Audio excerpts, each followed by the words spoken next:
Alléluia. Oh, merci. Merci, Tante Père. Bien-aimés, nous allons évoquer maintenant le Saint-Esprit de Dieu. Que le Saint-Esprit de Dieu prend le contrôle de toutes les choses. Que le Saint-Esprit de Dieu contrôle ses assises. Que le Saint-Esprit nous assiste. Que le Saint-Esprit soit là, descend. Le Saint-Esprit nous communique les pensées de ce matin. Que le Saint-Esprit nous communique la pensée de ce matin. Oh, on y va ça tout ensemble. On y va ça tout ensemble et de tomber les livres. Saint-Esprit de Dieu. Salut ta présence dans cette assemblée. Saint-Esprit de Dieu. Salut ta présence dans cette assemblée. Saint-Esprit dans la poste à la l'eau.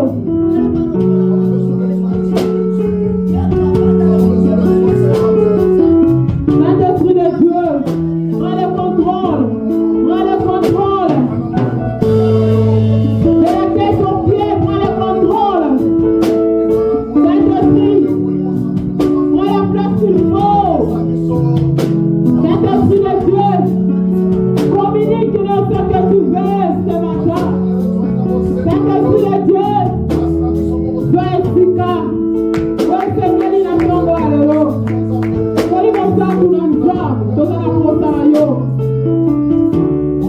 Saint-Esprit de Dieu, yaka, quitte le pied pour la gueule de ton bois, le bimonissa, pour les montants tous ensemble, délivre les gens de la captivité. Saint-Esprit de Dieu, pénètre là où on ne pénètre pas. Saint-Esprit de Dieu, délivre les gens de la captivité, oh Dieu. Saint-Esprit de Dieu,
Saint-Esprit de Dieu. Alléluia.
Mama na yo.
Oh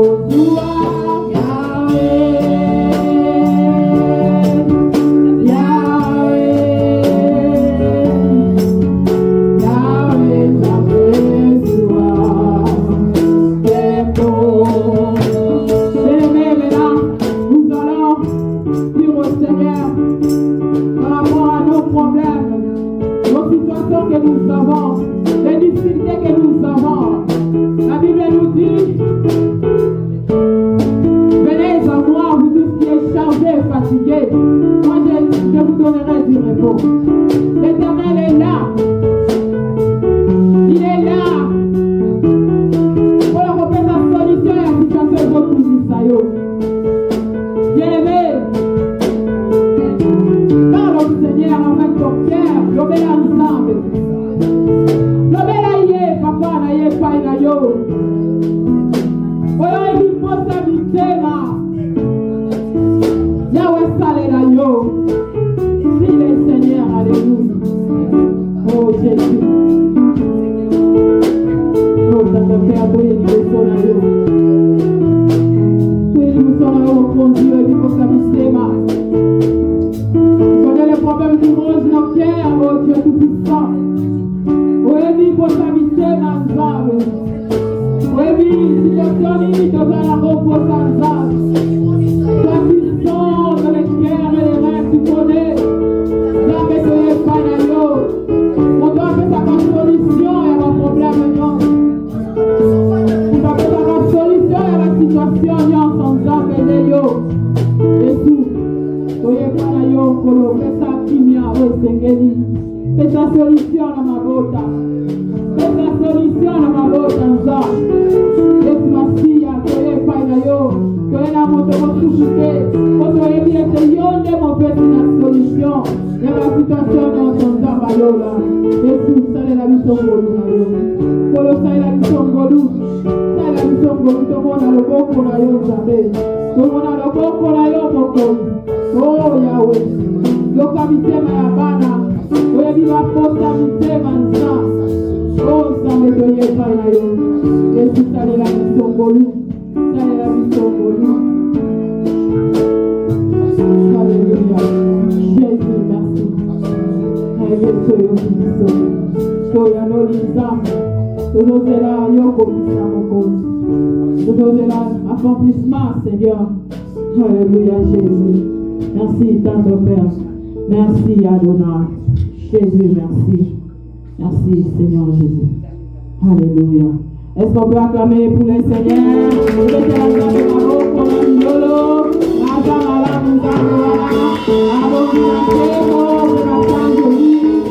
Alléluia. Jésus. Il est bon, il est bon. Alléluia. Alléluia. Mais nous allons chanter juste pendant 5 minutes. Tout le monde il est bon de louer Dieu. Il est bon de louer Dieu.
Nous allons écouter la parole de ce matin.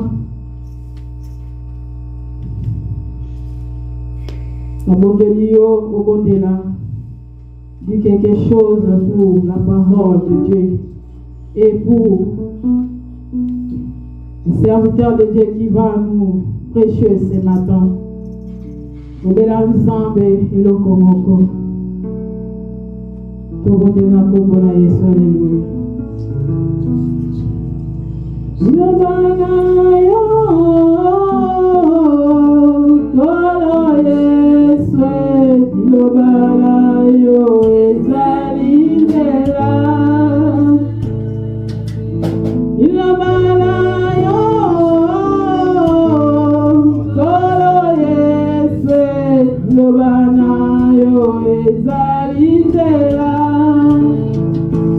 Ah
Souffle de vie puisse nous couvrir et nous donner la vie. Père éternel, nous te demandons ainsi dans ce grand nom de Jésus-Christ, notre Sauveur. Amen. Amen. Bon, nous asseoir.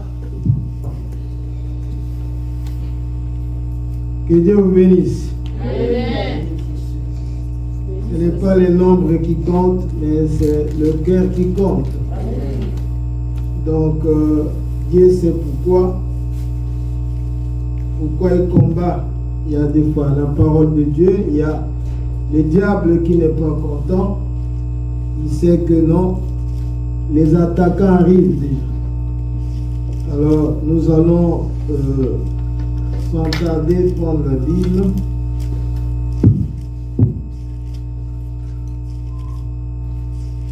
Nous allons lire dans les livres d'Hébreux 4, 12.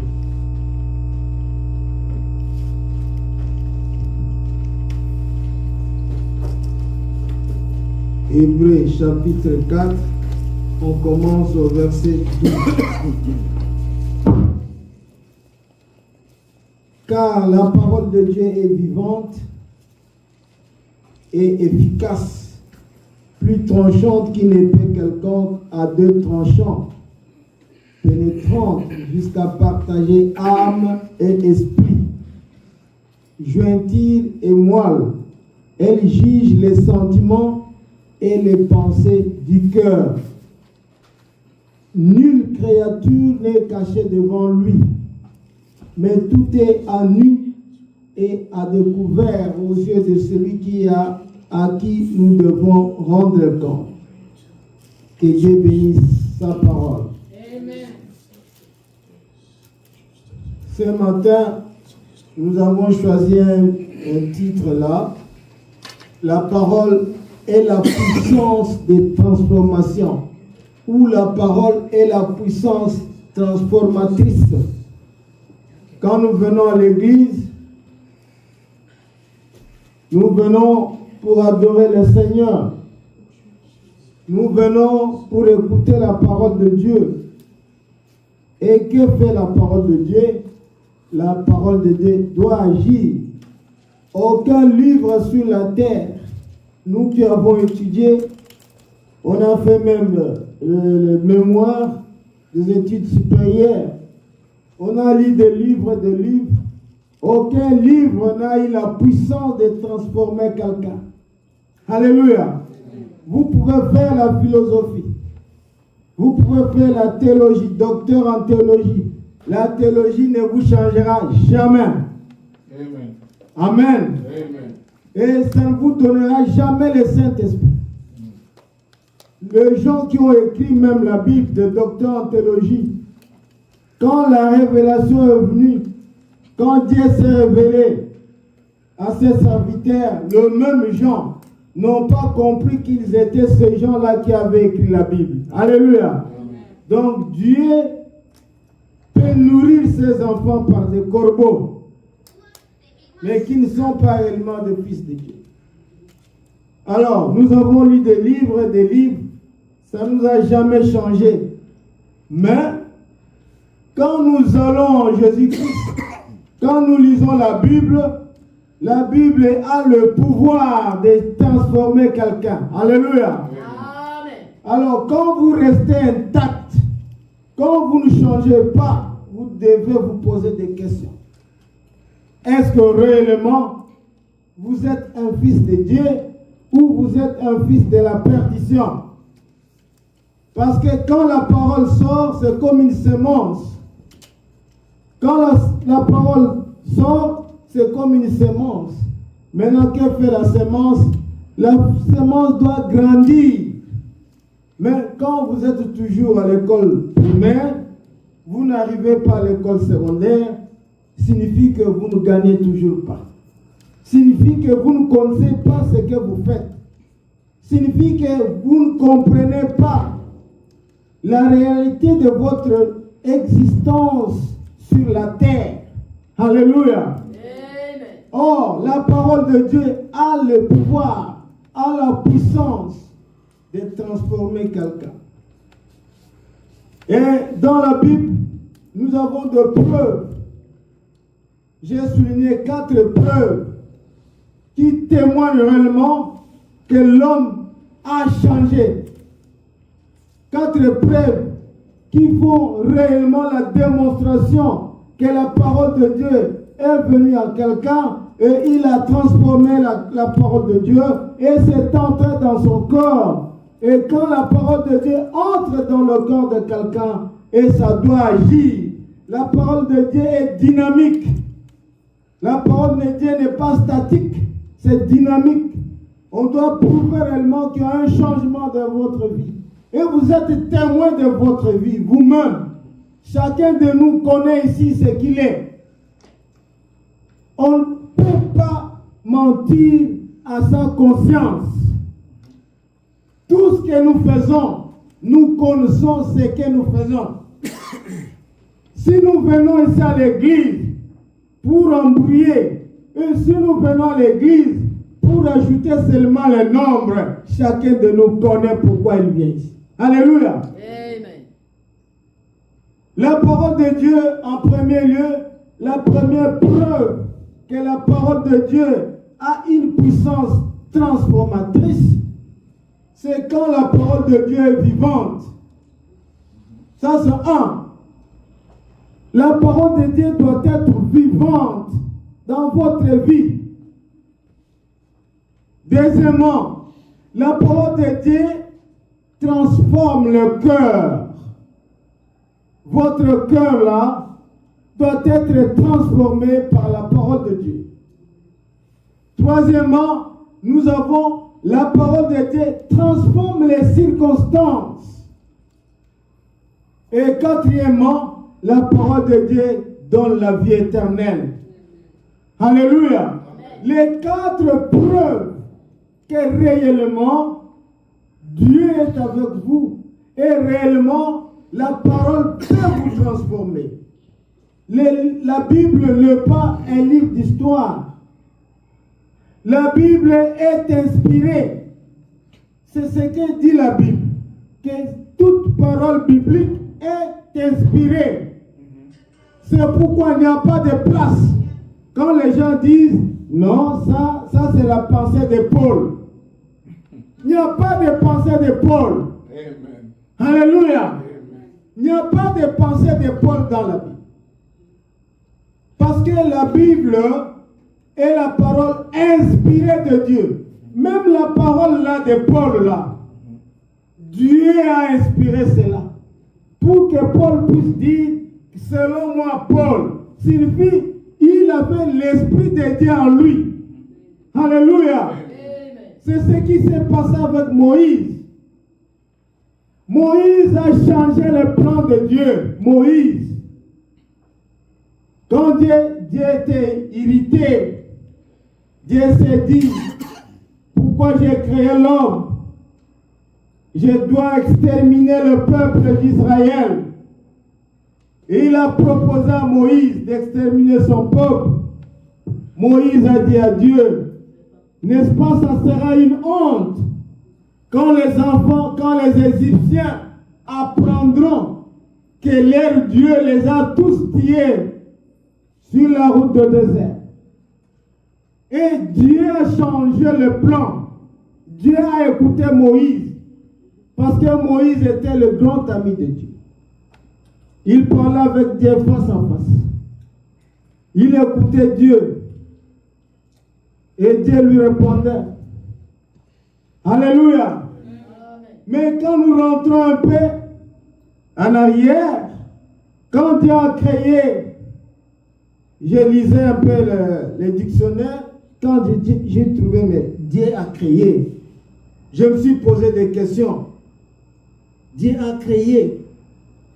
Mais une part, quelque part dans la Bible, Dieu dit, Dieu, faisons l'homme à notre image. Alors cela m'avait troublé. Je me suis dit, mais comment cela se fait-il que Dieu, il crée et à un moment, il forme. Nous allons lire ça. Dans Genèse 17.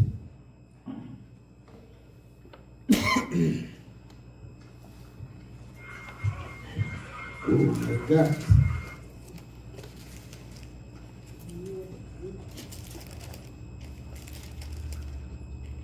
Genèse 2, chapitre 7. L'Éternel Dieu forma l'homme de la poussière de la terre. Avant cela, nous allons d'abord lire Genèse 1, 26, 28 et nous allons prendre la. D'abord, c'est Genèse 1, 26 à 28. Puis Dieu dit, faisons l'homme à notre image, selon notre ressemblance. Dans d'autres Bibles, c'est faisons l'homme à notre image, selon notre image, et qu'il domine sur les poissons de la mer, sur les oiseaux du ciel, sur le bétail, sur toute la terre et sur tous les reptiles qui rampent sur la terre. Écoutez au verset 27. Dieu créa l'homme à son image. Il le. Pas les.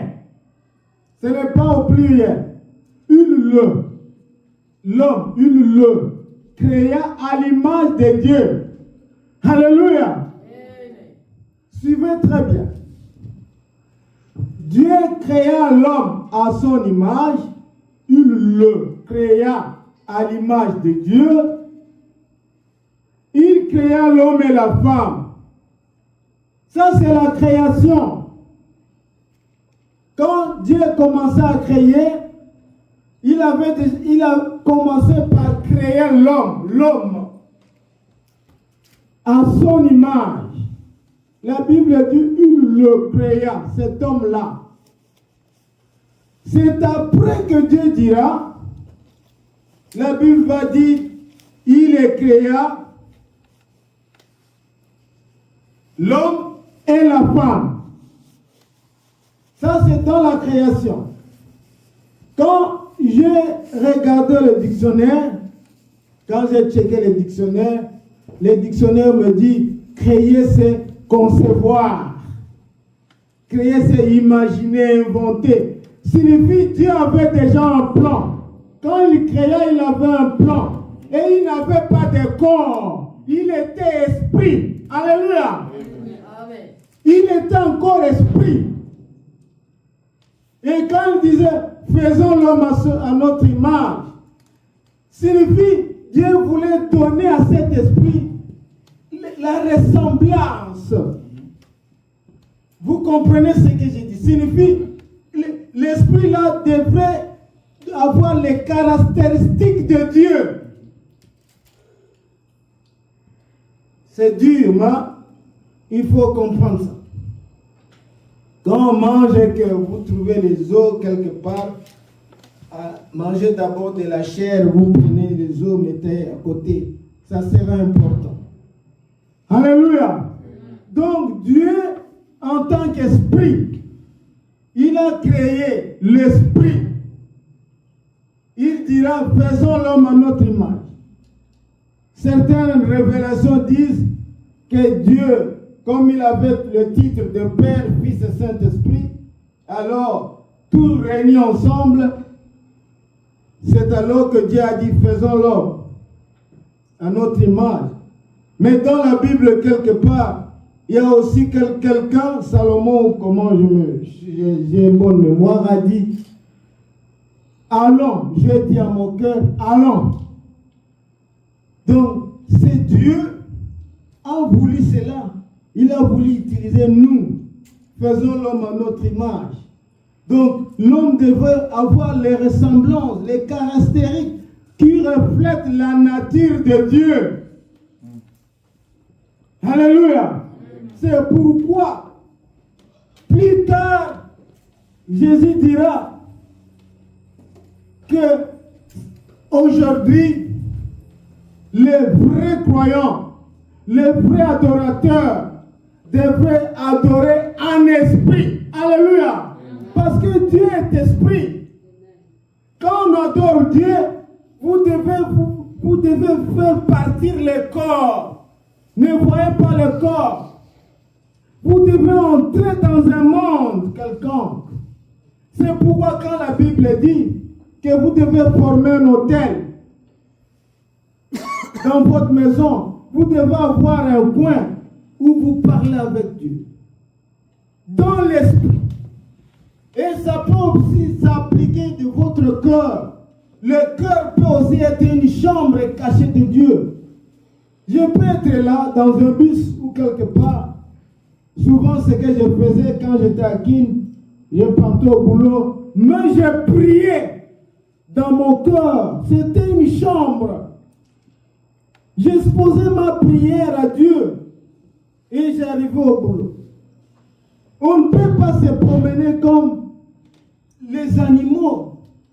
Un homme ne peut pas avoir les caractéristiques d'un animal. Il sort comme il veut, aucun esprit dans son corps. Il ne sait même pas pourquoi il est vivant. Il ignore même la présence de Dieu. Non, mes frères, nous ne pouvons pas faire cela. Et quand nous lisons maintenant dans Genèse 2:7, dans Genèse 2:7,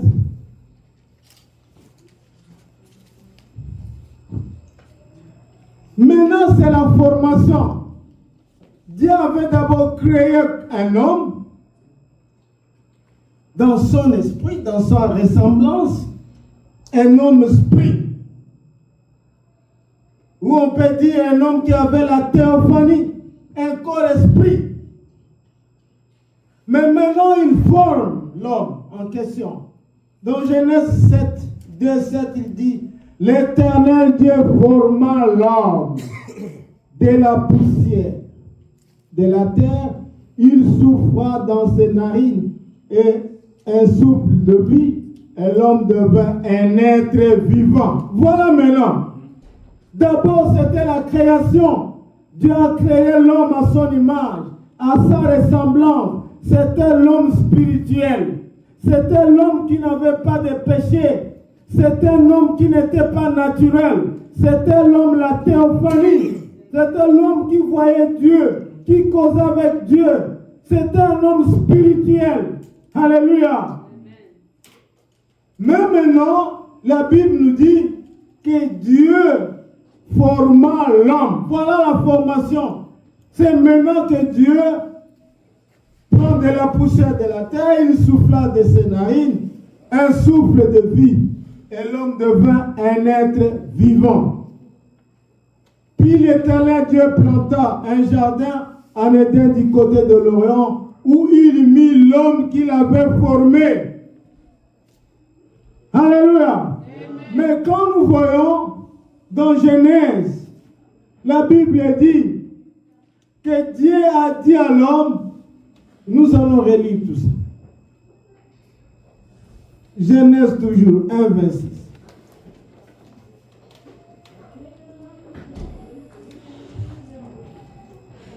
Quand nous arrivons au verset 28, la Bible dit, Dieu les bénit. Et Dieu leur dit, soyez féconds, multipliez, remplissez la terre et l'assujettissez et dominez sur les poissons de la mer, sur les oiseaux du ciel et sur tout animal qui se meut sur la terre. Alléluia. Dieu donne cette commission à l'homme. Cet homme était d'abord spirituel. L'homme qui causait avec Dieu face à face, cet homme spirituel, Dieu lui dit d'être fécond. Et d'autres gens disent que non. Est-ce que les péchés originels, ce n'est pas l'adultère? Dieu a dit, allez, multipliez-vous. Alors, ce que Adam et Ève ont fait, c'est pas ça. Ce n'est pas l'adultère. C'est seulement la désobéissance, ce n'est pas l'adultère. Mais ils oublient quelque chose ici. Avant que Dieu puisse dire, multipliez-vous, Dieu dit quelque chose là. Suivez très bien. Dieu dit, soyez féconds. Alléluia. C'est ça qui arrange les problèmes. Dieu n'a pas dit, allez multipliez-vous. Il a dit, soyez féconds. Signifie, vous devez arriver à la maturité. Vous devez comprendre. Mais ils n'ont pas compris. Quand les mangues ne sont pas mises, quand les mangues sont vertes, quand l'enfant jette les pierres sur le mangue, une maman guérie dira à son fils, non, les mangues ne sont pas mises.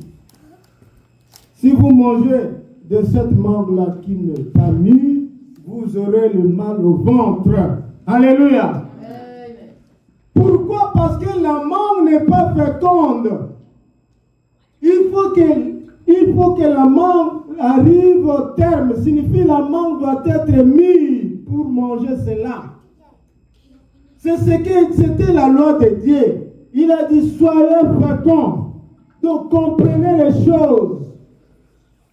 Il faut être mature. Et ce n'est pas Dieu qui est venu dire à Adam et Ève que voilà c'est le temps. Non, c'est le diable. Et le diable n'est pas venu dire à Adam. Quand Dieu donnait la loi, Adam n'était pas encore formé. Dieu parlait avec Adam. C'est Adam qui a commencé à dire à Ève, vous voyez, il y a ceci, nous devons manger de tous les fruits de ce jardin. Mais voilà, l'arbre qui est au milieu du jardin, Dieu a interdit, nous ne pouvons pas manger de cet arbre-là. C'est l'homme qui a enseigné sa femme. Parce qu'après la causerie avec Dieu, c'est alors que Dieu avait abruti Adam d'un sommeil. C'est pendant le sommeil-là que Dieu va soutirer la corde pour former Ève. Alléluia. Donc, c'est Adam qui a enseigné sa femme. Et quand le diable est venu, il a dit non. Qu'est-ce que Dieu a dit?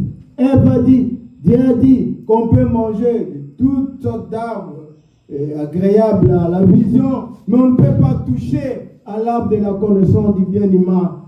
On ne peut même pas toucher, on ne peut même pas manger. Ève a ajouté, Dieu a dit ne mangez pas, mais quand Ève disait à Satan, il a ajouté que Dieu a dit ne mangez pas, ne touchez pas. Pour amener Satan maintenant à ouvrir le dossier. Mais je vais vous poser la question, quel est cet arbre-là qui peut avoir la connaissance du bien et du mal? Un arbre. Quand vous mangez le fruit de cet arbre-là, vous avez la connaissance du bien et du mal. N'est-ce pas, c'était un homme? Quand la Bible dit, les arbres qui ne produiront pas les bons fruits, on va les couper et jeter dans le feu. Est-ce que Dieu parlait de ces arbres? C'est là que la révélation arrive.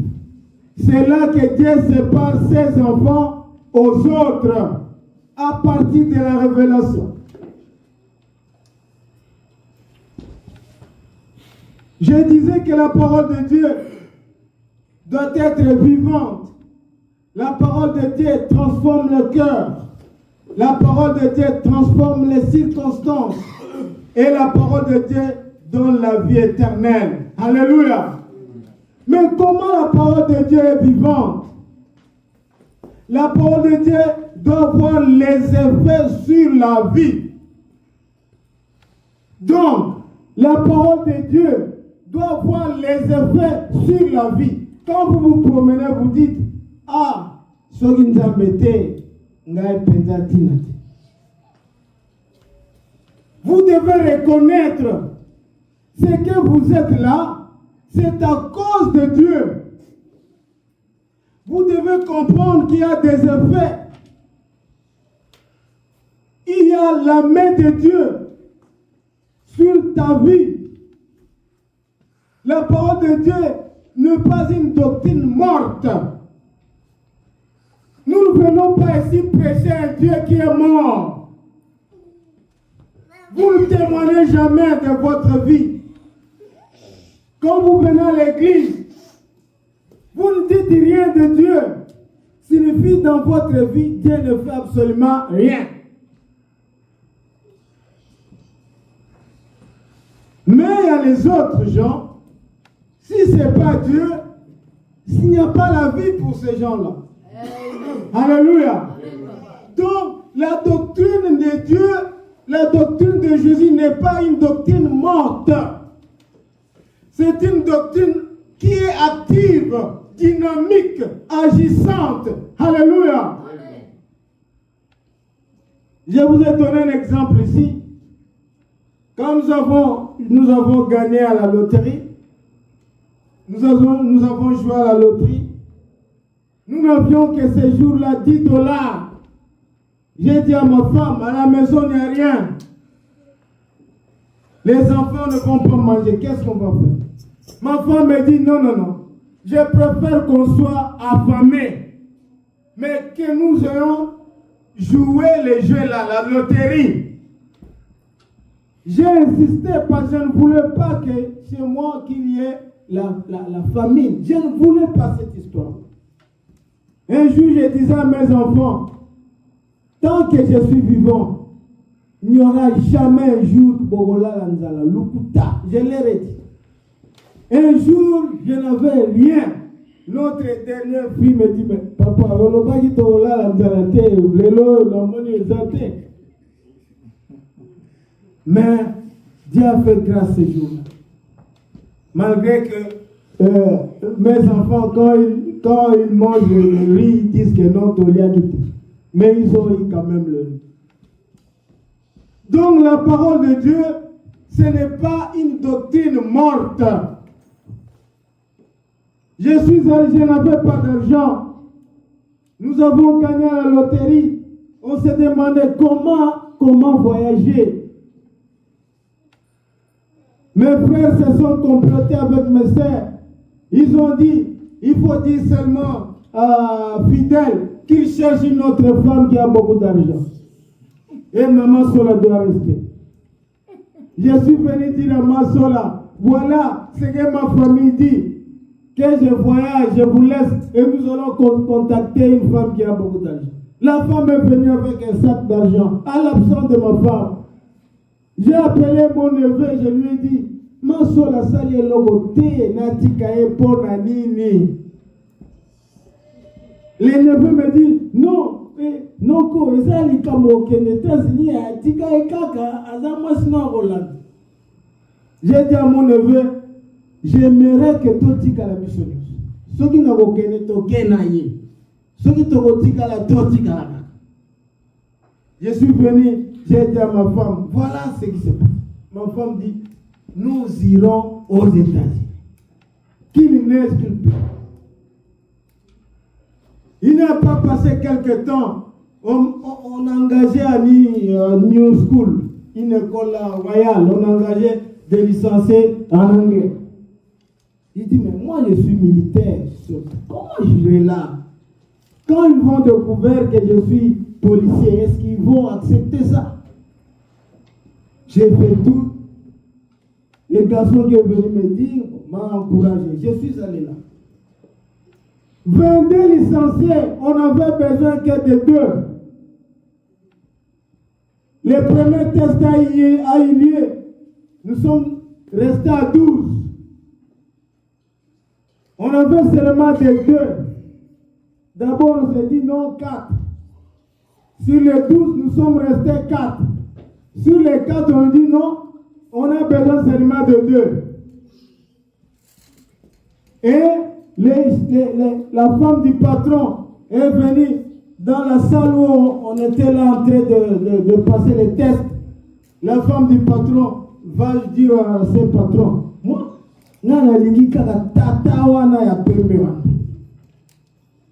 le patron dit, mais ce qui est réussi, nous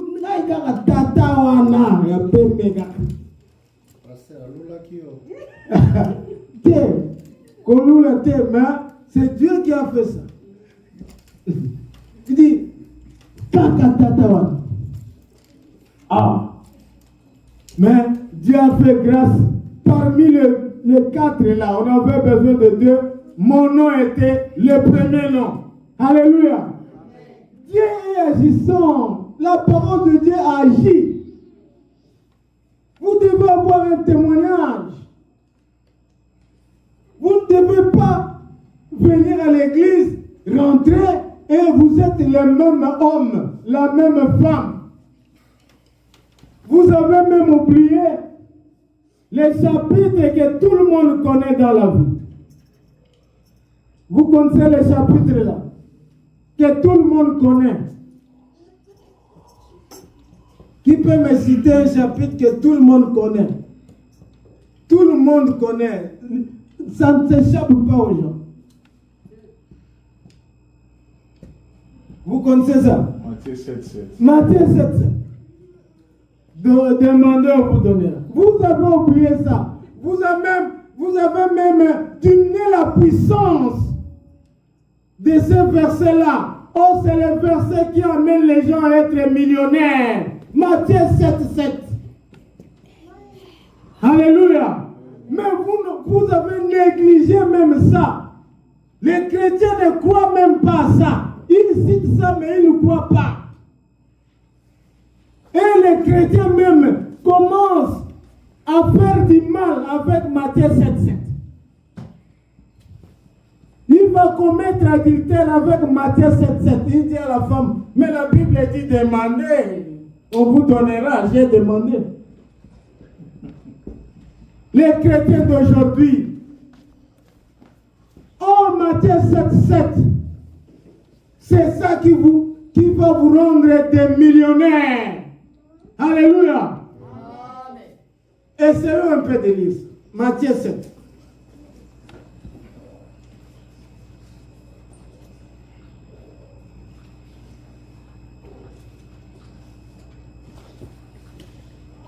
Matthieu 7. Demandez et l'on vous donnera. Cherchez et vous trouverez. Frappez et l'on vous ouvrira. Car quiconque demande reçoit. Celui qui cherche trouve. Et l'on ouvre à celui qui frappe. Lequel de vous donnera une pierre à son fils s'il lui demande du pain? Ou s'il demande un poisson, lui donnera-t-il un serpent? Si donc méchant que vous l'êtes, vous savez donner de bonnes choses à vos enfants, à combien plus votre raison, votre Père, qui est dans les cieux, donnera-t-il de bonnes choses à ceux qui les lui demandent? Alléluia. Vous avez démystifié cette parole. Ça n'a plus de pouvoir, ça n'a plus de puissance. Et vous doutez même de cette parole. Donc on ne sait plus comment faire. On ne sait plus comment demander à Dieu.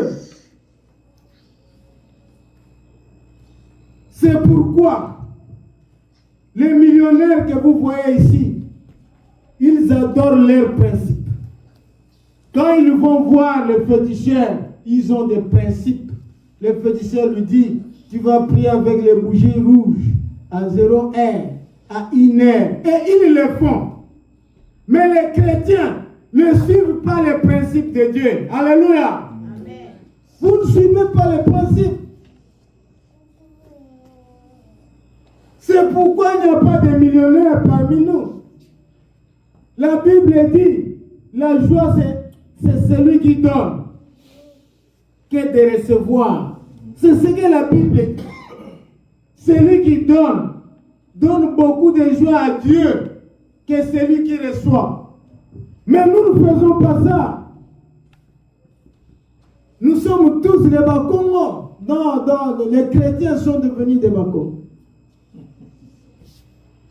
Donc, très riches, qui ne partagent pas. Il paraît que les Bakongos, il peut mourir, mais on va ouvrir la valise. Oh, beaucoup d'argent. Je me souviens encore, ma mère, quand je demandais l'argent, maman dit, fidèle, pas même elle écoute. Pas même elle écoute. Alors, on connaissait la maman. Maintenant, qu'est-ce qu'il faut faire? Il faut tomber malade. Quand vous tombez malade, non, elle va ouvrir la valise pour chercher l'argent. Alléluia. Donc, les chrétiens ne suivent plus le principe de Dieu. C'est pourquoi la parole de Dieu n'est plus vivante. Je vous donne un exemple. Il y avait deux frères qui sont allés en Angola. Après, ils voulaient rentrer au Congo. Ils avaient un diamant. Mais avant de venir au Congo, on les cherchait en Angola. Les deux Congolais. Ils ont ramassé un grain là de 100 et quelques carats. Ils ont prié avant de voyager. Ils ont prié, ils ont jeûné. Alors le pasteur leur avait dit, il ne faut pas prendre un bus, ou il ne faut pas prendre un camion, parce que tout le monde vous cherche. Ils se sont dit, alors nous allons prendre la brousse. Nous allons faire le pied jusqu'au Congo. Ils ont pris la brousse. Ils marchaient en priant pendant des nuits. Arrivés quelque part, ils étaient fatigués. C'était vers 24 et 1 heures. Ils se sont dit, en tout cas nous sommes lassés, on peut passer une petite nuit ici. Avant de dormir, ils ont prié, et ils étaient endormis. Pendant qu'ils étaient endormis, il y avait un lion qui circulait dans le parage. Le lion a senti qu'il y avait des gens quelque part. Le lion est venu. Alors, comme les lions, les animaux ont aussi des principes, ils ne voulaient pas réagir directement. Ils cherchaient que le frère là puisse se réveiller. Les lions étaient assis. Ils regardaient. Pendant que les frères, c'était déjà 6h, 5h, 6h du matin, ils commençaient déjà. Ah! Les lions est là. Ah! Directement, les lions a fait sortir des griffes. Il a crié pour aller vers un des frères. Et le frère a crié, au nom de Jésus! Les lions est resté comme ça. La bouche ouverte. Les lions n'avaient plus le pouvoir d'arrêter ou de fermer la bouche. Il est resté comme ça. Pendant que les frères fouillaient, ils regardaient, les lions étaient toujours comme ça. Mais ils fouillaient. Ils ont oublié que Dieu les a sauvés. Ils fouillaient. Et ils sont allés là. Ils sont partis. Et les lions sont restés comme ça. Et ils sont sortis. Ces frères ont circulé le monde entier pour témoigner cela. Ils ont vu les lions. Donc l'histoire, il se disait non, l'histoire d'Abednego n'était pas un mensonge, c'était une vérité. Alléluia. C'est ce jour-là qu'ils ont compris que Dieu ne ment pas. C'était une vérité. Ils sont devenus des millionnaires. Ils ont construit des églises. Partout ils arrivaient. S'il y a une église qui n'est pas très bien bâtie, ils financent l'église. Ils donnent de l'argent. Alléluia.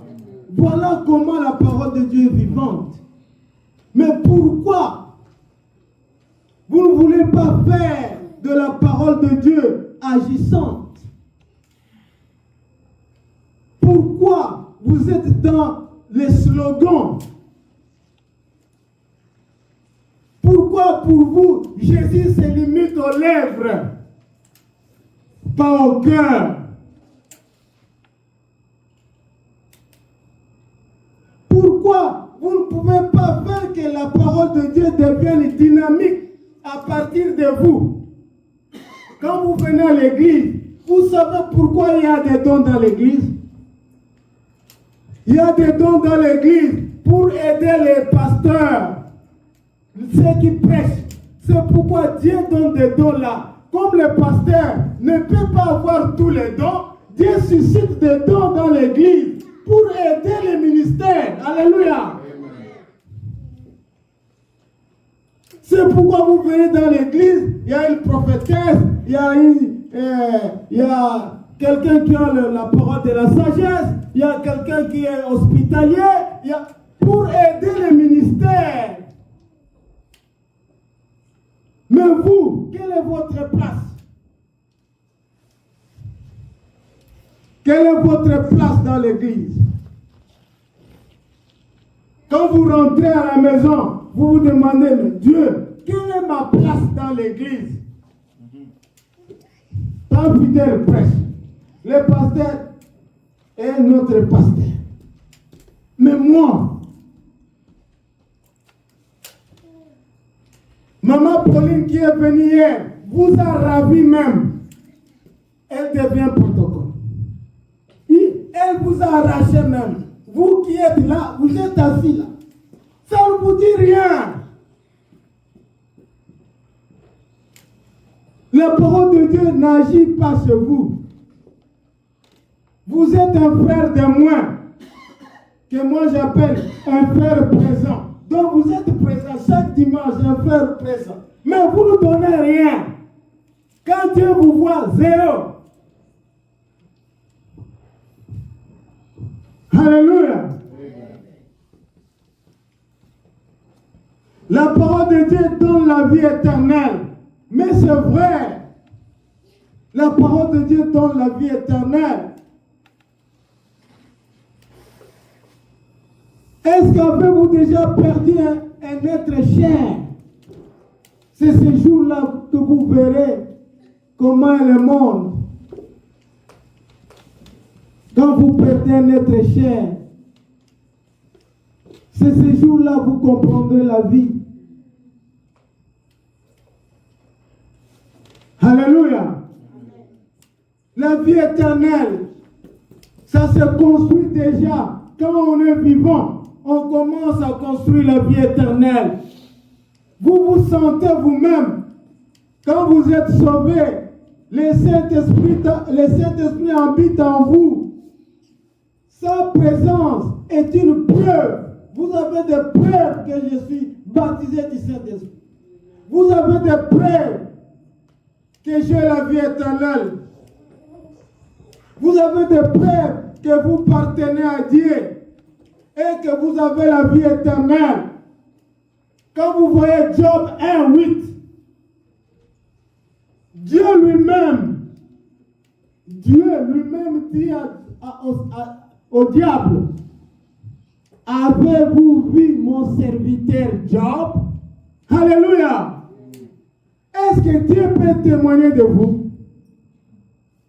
Est-ce que Dieu peut dire au diable, avez-vous vu mon serviteur Jean,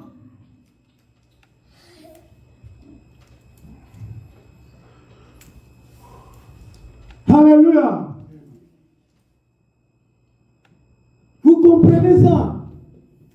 Dieu témoigne, Dieu demande au diable s'il a vu son serviteur Job.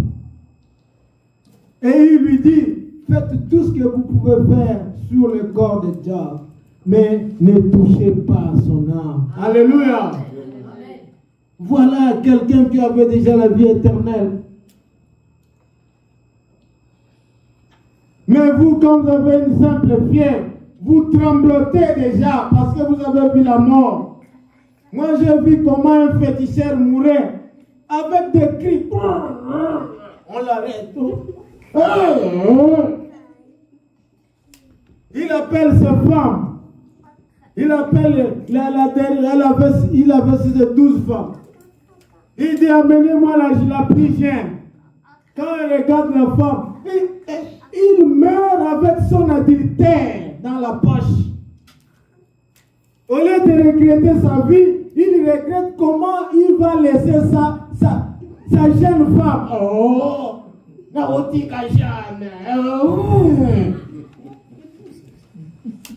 donc cela témoigne comme ça que non, cet homme n'a pas la vie éternelle. Oh, il va en enfer.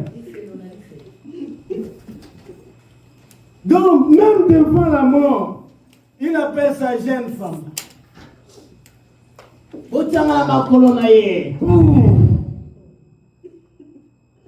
Ce n'est pas possible.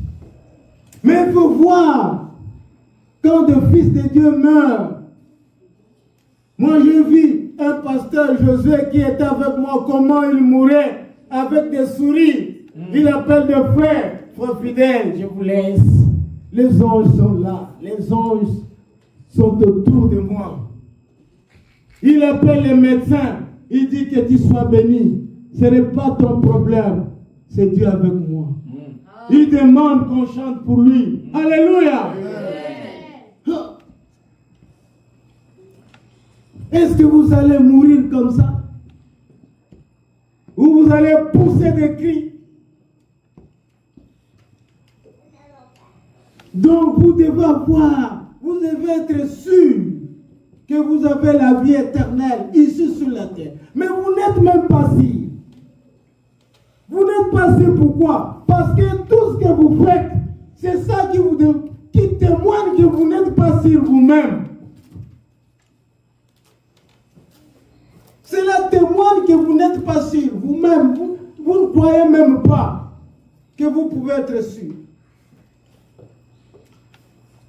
Alléluia. Nous allons lire Romains 8. Romains 8, 16.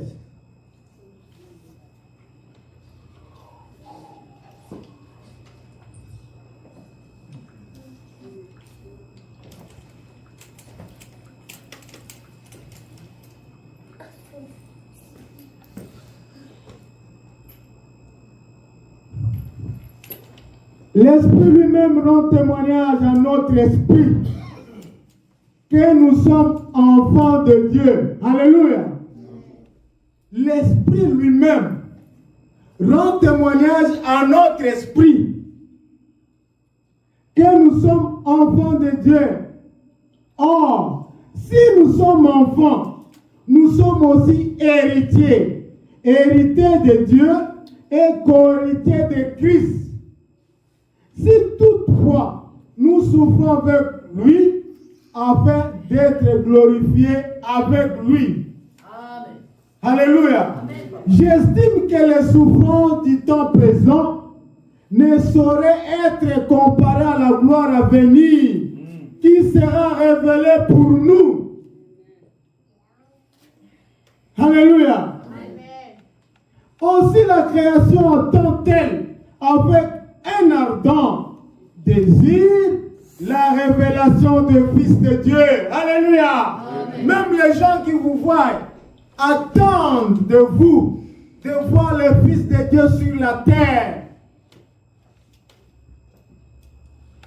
Mais jusqu'à présent, vous n'êtes même pas baptisé du Saint-Esprit. Qu'est-ce qui prouve que vous n'êtes pas baptisé du Saint-Esprit? C'est votre comportement. Votre comportement prouve que vous n'êtes pas baptisé du Saint-Esprit. Nous courons le temps. La parole de Dieu transforme les circonstances. Donc, l'impossible devient possible avec Dieu. Ce qui est impossible devient possible. La parole de Dieu redonne l'espoir au cœur.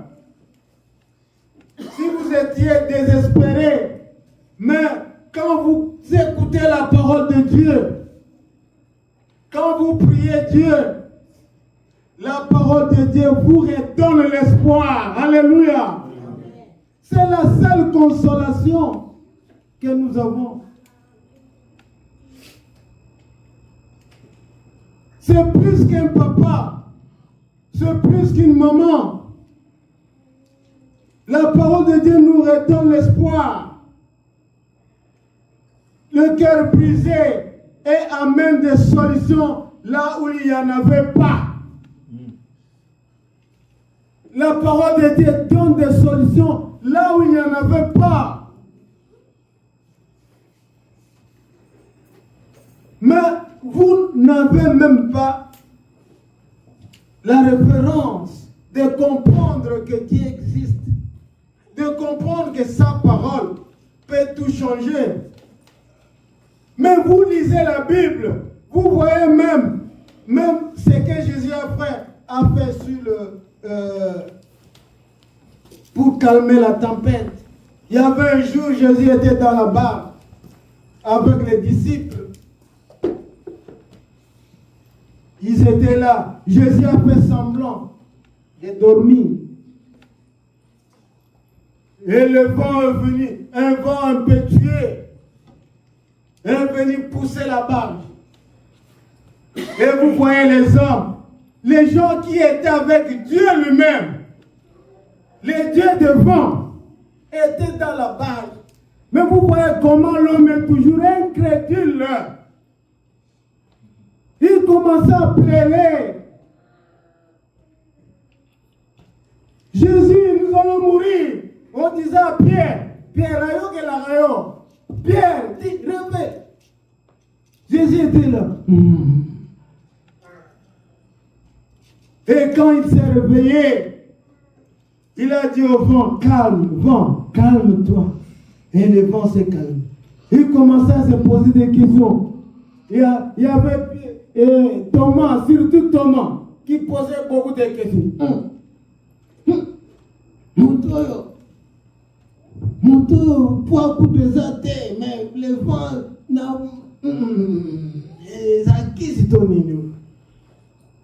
il demandait à son frère Jean, mais comment il est cet homme? Comment un homme peut-il calmer le vent comme ça?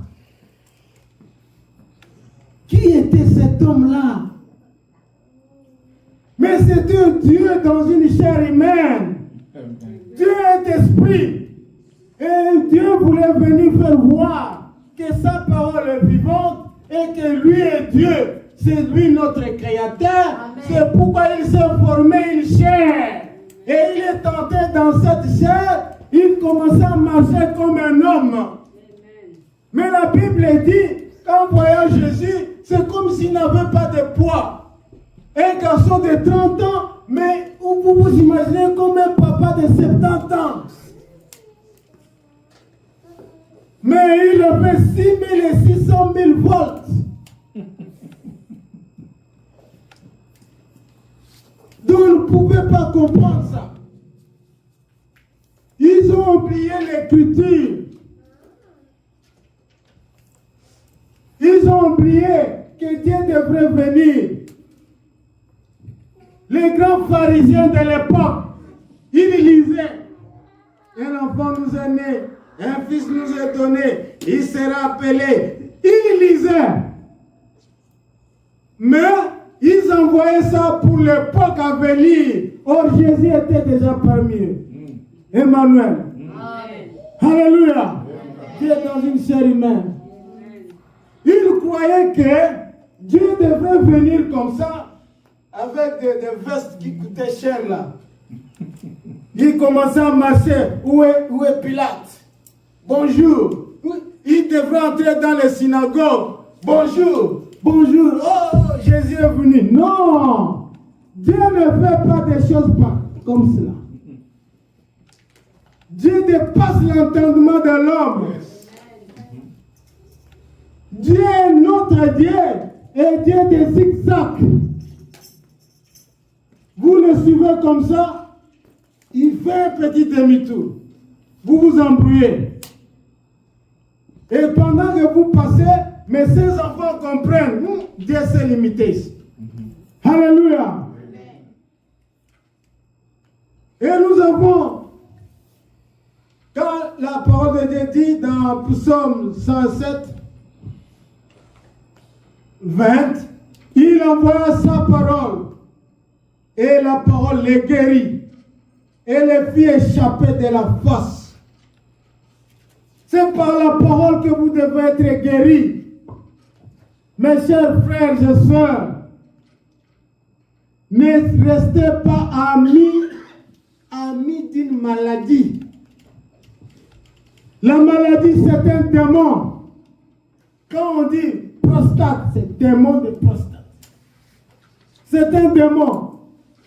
Quand on dit diabète, c'est un démon. Tension, ce sont des démons. Ces noms-là, tension, diabète, des démons. Et quand vous restez amis des démons, quand vous dites, tension, et comment on a tension? Mais il vous écoute cette tension-là, c'est fini. C'est fini. Même si on prie pour vous, vous aurez peur de foi. Parce que c'est devenu votre ami. Non, diabète est dérangeant.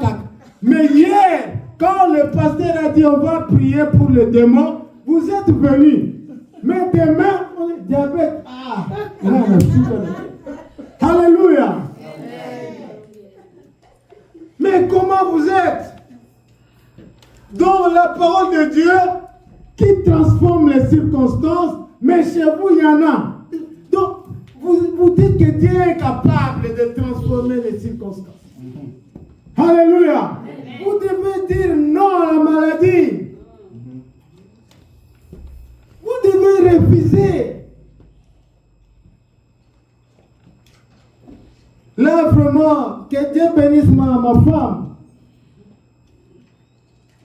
Quand elle est allée à l'hôpital, aussi Clématie, beaucoup d'histoires. Quand elle est venue seule, il y a des fois je crains ces décisions. Quand elle prend les décisions, moi-même je crains. C'est la foi. Alléluia. Des fois elle a une grande foi que moi. Quand elle dit, non, mais la qui c'était? Moi je crains, je dis, tu y a quelqu'un qui s'est mis par les pardon de là.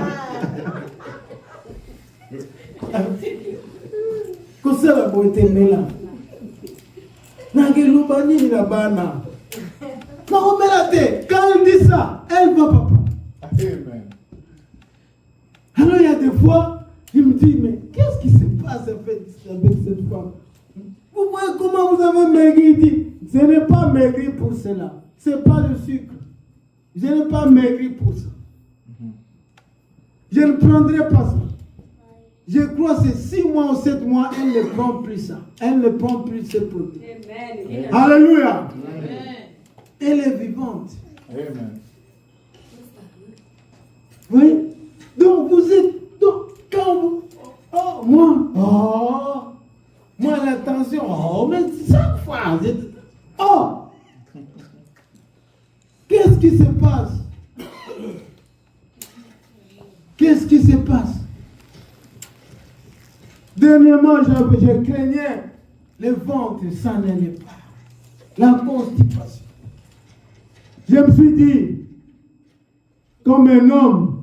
Les grands frères me disent, à Kinshasa, il faut beaucoup prier. Tu ne prêches plus. J'ai dit, Yaya, ce n'est pas le problème de prêcher. Il dit, mais ici, ton nom est sur la liste aussi. Donc, ton nom est aussi sur la liste. J'ai dit, la liste de qui? Oh non, les sorciers qui ont tué Jean-Marie, notre grand frère. Oh, ils ont donné encore le nom de fidèle et tout. J'ai dit, ah, moi, c'est difficile pour me bouffer. Je lui ai dit, pas moi.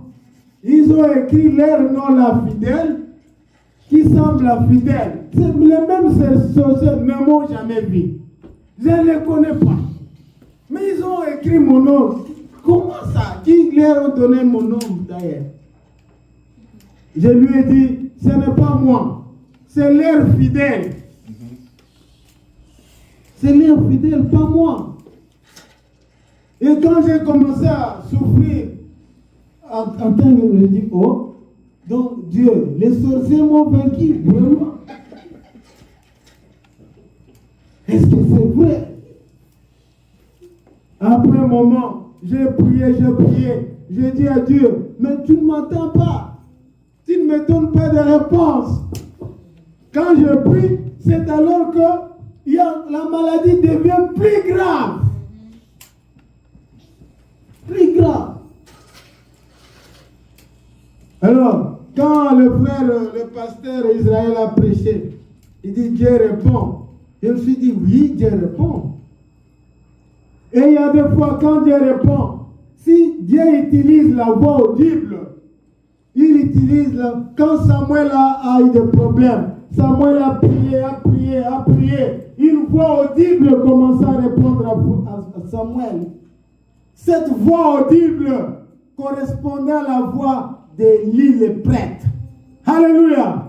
Quand Dieu vous parle, ça va vous donner comme la voix de votre pasteur. Alléluia. C'est là que vous comprendrez qu'il est dans le bon. La voix audible ne vient pas n'importe quelle voix. Nous qui avons déjà, nous qui avons expérimenté cela, nous connaissons. Un jour à Kinshasa, Dieu est venu, Dieu m'est apparu, comme dans une vision, commença à me parler. Alléluia. Mais j'ai compris quelle voix que Dieu a utilisée. Et j'ai compris que c'était Dieu. Parce que la voix qu'il avait utilisée, c'était la voix d'un homme de Dieu puissant et qui était dans la vérité. Alléluia. Et enfin, la parole de Dieu transforme le cœur. Nous allons nous limiter là. La voix de Dieu transforme le cœur. Où il y a des mauvaises pensées, Dieu vous donne des bonnes pensées. Parmi nous ici, il y a des milliardaires ici. Quand il va à la douche, il ne chante qu'un milliardaire. Mais dimanche, il est à l'église.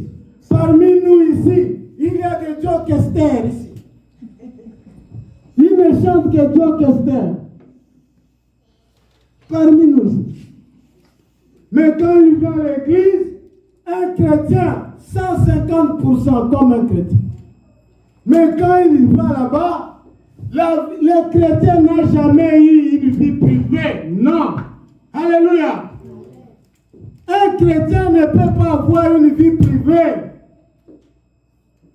Si je suis dans l'erreur et que vous ne me dites pas que je suis dans l'erreur, ou si vous me dites que je suis dans l'erreur, sauf que moi je suis un ancien, vous devez avoir un grand témoignage de 3 ou 4 personnes pour venir me voir. Et Dieu vous parle d'une manière ou d'une autre. Dans la prédication, Dieu vous parle, c'est une prophétie. Toute prédication est une prophétie.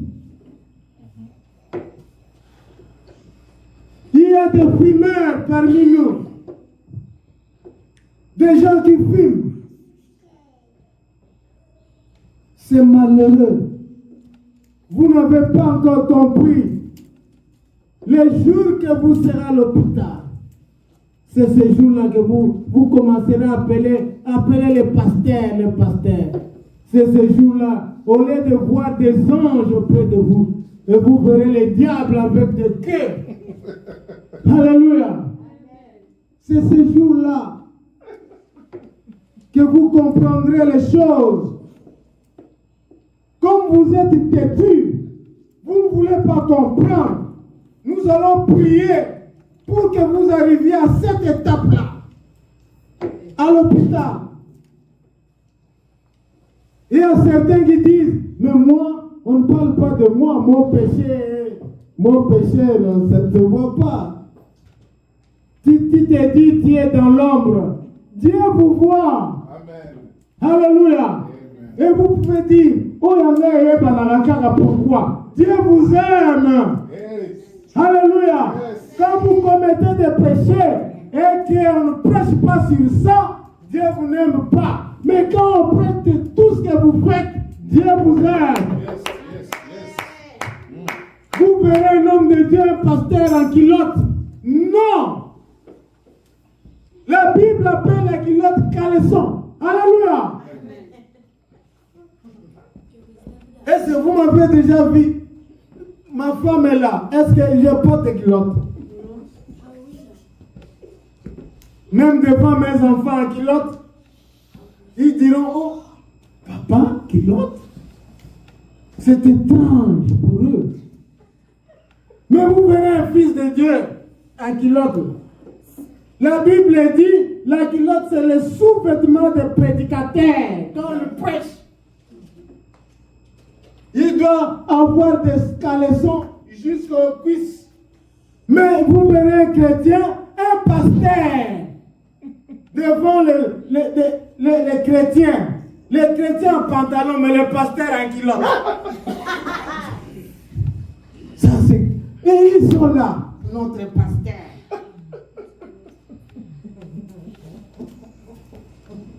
Ce n'est pas possible. Notre pasteur.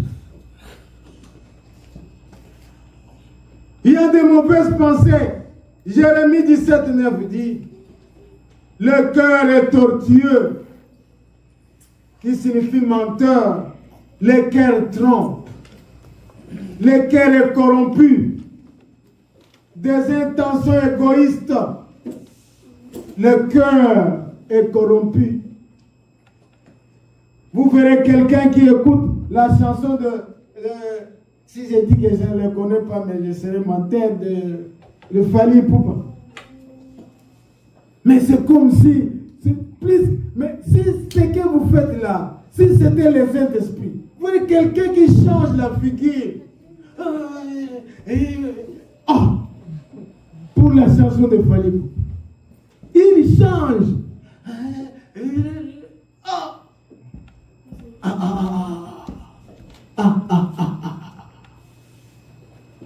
Ça c'est grave.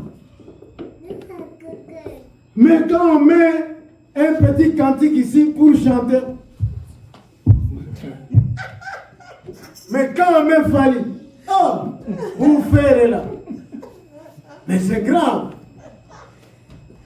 Les gens, dans vos maisons, il y a des grands bars dans les maisons. Je connais. Des grands bars. Dans vos voitures, des grands bars musique. Quand Frère Fidèle vient, vous changez. Honte à vous. Honte à vous, vous vous promenez avec l'enfer. Vous promenez avec l'enfer. Vous trompez qui? Vous trompez qui? Vous ne trompez pas Frère Jacques. Vous ne trompez pas le pasteur Jacques. Vous vous trompez.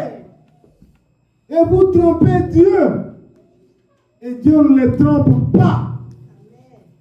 Il vous mettra dans la nudité. On verra votre vie. Honte à vous.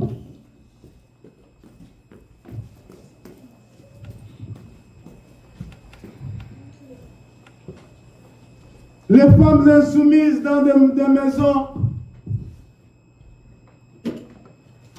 Maman Olga, je vous pose une question. Entre le pasteur et Jésus-Christ, qui vous aimez le plus? Jésus. Alléluia. Maman Olga dit elle aime beaucoup Jésus. C'est vrai?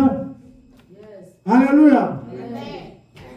Mais quand Jésus dit que la femme soit soumise à son mari, pourquoi vous ne faites pas ça? Parce que toutes les femmes vont dire ça.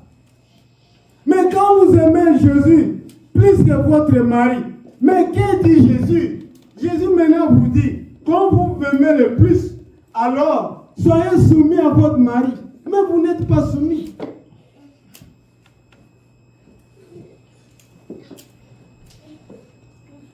Vous ne donnez que des fautes aux autres.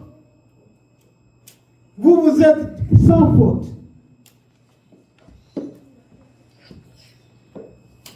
Reprenez votre vie. Reprenez votre vie. Dieu a besoin de vous. Reprenez encore votre vie. Dieu a besoin de vous.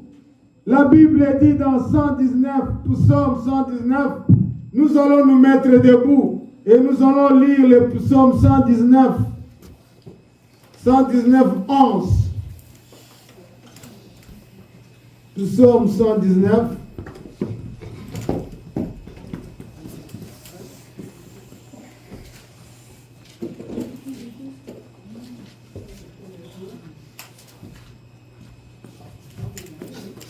Psaume 119, au verset 11. Je vais lire et nous allons répéter. Je serre ta parole dans mon cœur. Nous tous, je serre ta parole dans mon cœur, afin de ne pas pécher contre toi. Béni sois-tu, ô Éternel. Enseigne-moi tes statuts. Alléluia. On termine là. Amen.